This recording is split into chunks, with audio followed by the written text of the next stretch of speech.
to the Four Seasons with Ken Johnson. So we've been discussing elements from my book, A Quick Guide to Archetypes and Allegory. And what we've been doing is we're talking about the common characters you find in Halloween-based literature, television shows, and movies. And so today we're going to wrap out the rest of this series for the month, and we're going to be talking about aliens. And I love aliens because it's talking about culture. And so, as I've talked about numerous times before, vampires, culture from the aspect of the bedroom, aliens everywhere else. Again, aliens can talk about sexuality. And the way I do it is I talk about this dichotomy. It is okay to have homosexual friends and to understand that and that culture, but it's different to actually be reading homosexual romance books or something along that line, to actually get into the bedroom aspect of it. So vampires like homosexual romance, aliens about just having the friends. That's the best way I can explain it, talking about sexuality. And it's applicable to just about anything else involving our culture. But I just wanted to bring home why aliens have a different role than vampires. So, as I've said before, aliens, they represent our culture. And the beauty behind it is that fiction, it trips that part of our brain in here that filters out knowledge. It bars knowledge, it censors, it circumnavigates. We get in a different area of our brain. We start thinking different. We pick up metaphors, and it allows the author to write with intention. You can say something without actually saying it because you're using an iconic character and metaphor, or as we say, archetypes and allegory, to tell your story without actually saying what you want to say. The reader will know. The audience listening will know. You don't have to be on the nose. It doesn't have to come across as being cliche nonsense. You can write purposefully and it be quality, top-notch stuff. So, as the alien, and this is true for any archetype, as the alien digresses from looking like a human, then they're talking about a subculture. So if they're a bug-like creature, then they're talking about a different part of our culture. And then you can talk about it almost in vilifying terms, demonizing terms. As it looks closer to us, the more it is like us. So as I mentioned, there's this author or writer. His name is Ken Johnson, and or Kenneth Johnson actually, and he wrote the Battlestar Galactica. He worked on the Incredible Hulk back in the 1980s, and he also did one called V, and V was monumental. And one of the stories that he told me was he was tired of the alien stuff. And he wrote a piece about fascism in the U.S. He believed that fascism was going to be a big thing in the U.S. And this was in the 80s. So you think about people calling people fascists still today. It's been around for a while. And so he went to NBC, and the NBC executives were very astute. Instead of talking about fascist, he said, the executive said, make it into Aliens. Do your space opera and have them come to America. And that's what he did, and it was blockbuster. It was off the hook. You had these aliens look just like us, and then when no one was around, they took off the mask, and they were lizard people eating, hamsters and all sorts of rodents, and basically the monsters that fascism really creates. So, without saying fascism, without talking about fascism, that book, or not that book, but that show, that movie, and it eventually became a television show, was about fascism. That's the beauty of intentional writing. That nowadays it doesn't. You can have something move and no longer be fascism, but it can still be representative, and that makes it timeless. And that's one of the things that we should hit for as a benchmark to be an author is timelessness. Lately, a lot of religions have went out against aliens. What they're going against really is what we consider to be real aliens, or the thought of real aliens. And they are saying that aliens are really demons. What people are seeing is demons, and that God created us, only us. There's no reason for God to create anything else. We're the center of the universe, not the other way around, that we're a speck in the universe. Basically, flat earth mentality. And they're basically spewing what I consider to be nonsense and BS. And I'll call what I see as I see it. And that's the way I see it. It's nonsense. It's the church yet again being stupid. And this is coming from somebody that believes. As one show I watched, guys wanting to become a priest, and he says, the more I defend the church, the more they send me guys like this other dude. And he was referring to this guy that was an idiot. So it happens with everything. There's idiots everywhere. So, religion has them too, unfortunately. But the beauty of aliens.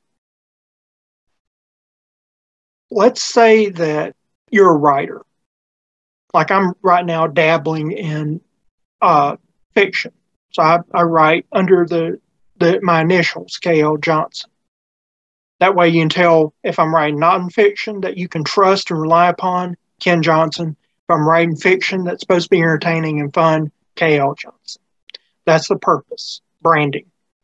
And that's something that authors need to be careful to do. So in my branding, I have a story about 1990s Florida, and my main character meets with aliens, real aliens. And so the thing that he has to come up with and understand is what happens if aliens existed on another planet and they didn't have original sin to contend with like we do. What would God do in their life? How could they improve? How could they be blessed above us? And so I took a religious approach to this. And I did it very well, but it's a new take on alienism. But for the average author, they're not going to be addressing theological issues, usually. But in a space opera, which is normally what these works are called, you'll have a diversity of aliens, usually. And so it's important how you portray the alien. So, like in Star Trek, I really like Deep Space Nine. Star Trek, for as good as it was, screwed up a lot of characters and could have done a lot better. Discovery, they screwed up Klingon so bad it's unreal. But for all it's worth, Deep Space Nine, they really understood characters. And so you got the Ferengi. Before then, in the Next Generation, they were savage, goofy little creatures that you couldn't take seriously. And then all of a sudden, they're business people in Deep Space Nine. So the whole lobes thing, listening, anything I'm here to benefit and profit off of. So those are the reason for the big ears, is that I'm going to be listening and profiting. And the business suits, it made sense. I'm a businessman. I'm going to wear a suit. One of the rules of acquisition is don't trust somebody with a better suit than you. So they really did a really good job. Better than any other writing of the other Star Trek franchise. They were on point more so than not. I remember a ball game, and there were some Romulans, and the deal was that this character he didn't tag home, and so they tell him so he sits down with all of them, and it's like, well, what do I do? And it's like, we'll tag them all, and he's like, because they all look alike. Well, what's that talking about? Well, it's talking about racism. And they dealt with a lot of racism, but they weren't saying it was racism. But you knew it was racism. And that was pretty common that they would do. So I think that it's important to learn. Now, another Star Trek show that I really like, that I think the authors did well, but unfortunately it was just doomed because there was no support for it like it needed to be. And it involved an actor. I love Avery Brooks. I mean, the man was hot. I hope they do a Deep Space Nine movie soon before Avery dies, because they need to. But another movie I wish they'd do is with Enterprise. And Scott Bakula is a fantastic actor. He's one of my favorite actors. And Jolene Blaylock, she's a fantastic actress as well. I love the characters. Trip is just as Florida can be. And I think they got that right. And I think that they did some really good work with the Orions. So in all the other Star Trek franchises, the Orions, it was thought the males were in charge. But really it was the females. And that's really kind of what like American culture is like. So they were kind of turning the ties a little bit and saying this was really America. I thought that was kind of interesting. That we have aliens that we're able to do that. So when you're writing, what I suggest you do, be actually considerate of what you're doing. In Star Trek, you got Klingons. We've talked about toxic masculinity, which I think is a BS nonsense term, but let's do it. So if you're going to have toxic masculinity, you want a big hulking guy, fangs for teeth, ridges on his head, anything to make him look as ferocious and monstrous as possible. You want him to be as grotesque as possible, stink. You want him to eat stuff that is disgusting, like worms, and drink blood wine, and just, that nonsense. And so it's good to have a character like that. And then I think there's room for a alien character that represents toxic femininity. If we're going to do toxic masculinity and we're going to say it's legit, I'm going to say there's toxic femininity in the world as well. And there's room for that type of character. I think a lot of people would resonate with that. A lot of women would resonate with that as well. I digress on this issue, but there's characters, for instance, Babylon 5, a wonderful series. I love that series. And you have the warrior, the downtrodden warrior. That becomes the philosopher. So sometimes you see this hatred and all this vileness. And through this character, you're able to see something good, something thoughtful, something beneficial. That, yes, this is where this person came from. This is always going to be their heritage. But they're different. And I saw that in Babylon 5. So you can change the character a little bit. And that's important too. But I think that the whole purpose is to make sure that you're being thoughtful and being deliberate. If it is a feminine character that meets our understanding of femininity, she needs to be feminine. If it's a masculine or over masculine, it needs to be over masculine. The attributes of the character needs to make sense.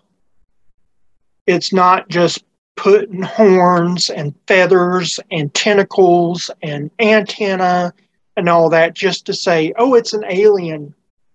We're not in the 1950s anymore.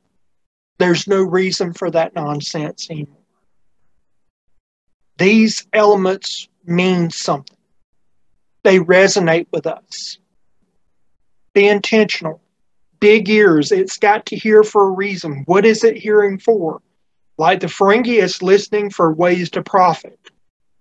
If it has fangs, it's because I'm going in, if I have to bite and it's my last thing, I'm going to bite you. If it's somebody that is logical, either give them a big giant brain, which is 2 on the nose, or just let them be green-blooded. They look like us. They can pass as us. Cover up their ears. They're us. You cut them. They're not us. You listen to them for a second. They're not us. They're too cold. They're too calculating. Too scientific. Do that with your characters. Be very specific with what you do.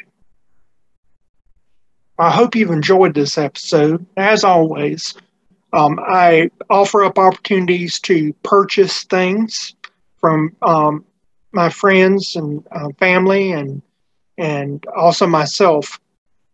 So the first one I want to mention, my lovely wife, Tasha. As I've said numerous times before, she does all sorts of shirts, mugs, tumblers, things of that nature. You can go to Toshana's Creations, which is down below, and you can click on that and buy some stocking stuffers. They're very affordable, and I think you'll like them. And they're going to be far better quality than what you can get most places.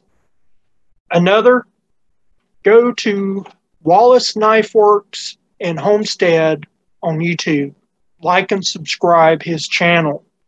Ricky Wallace is a fantastic knife maker.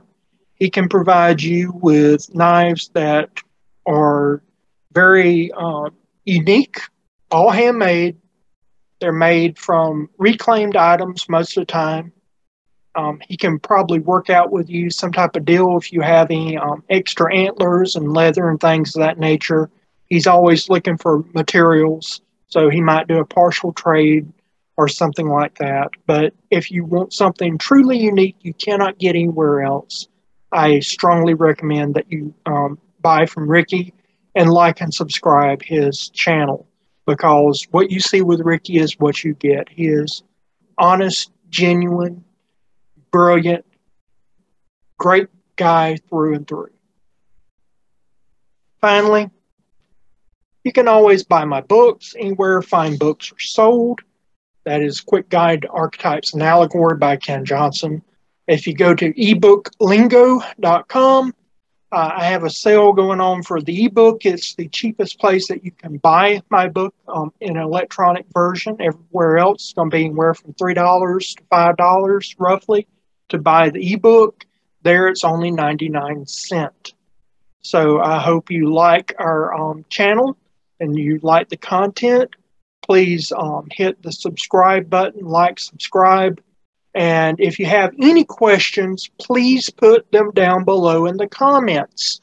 As I said before, I'll start taking a list of questions, and when I get the opportunity, I'll address those questions, and I also will look for any type of suggestions, so put down your suggestions as well. And I appreciate your support. Have a good day. Bye.